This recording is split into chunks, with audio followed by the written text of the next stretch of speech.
Dada daw! Dada. Abi?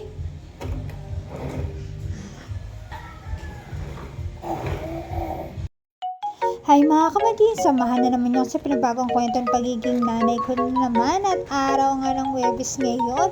Maaga nga tayo nagising dahil nahahango na tayo ng tinapa at pupunta na nga pala ako sa gawaan ng tatay ko.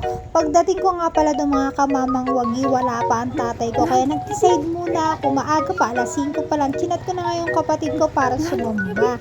Siyempre unahin muna natin yung nagbibigay ng biyaya. Fresh ang kapitbahay!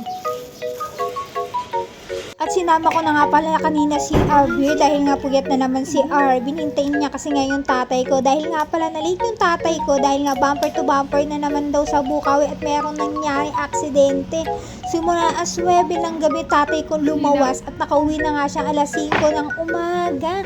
Kaya pagdating ko galing pagsamba may luto naman siya at syempre nag-alok na tayo at meron na nga tayong mga nakapending na suko na naghihintay. Buti na lang pinagluto ako ni Arvin na masarap na almusa at sabay ko na rin si Aber bukas naman, yun lang.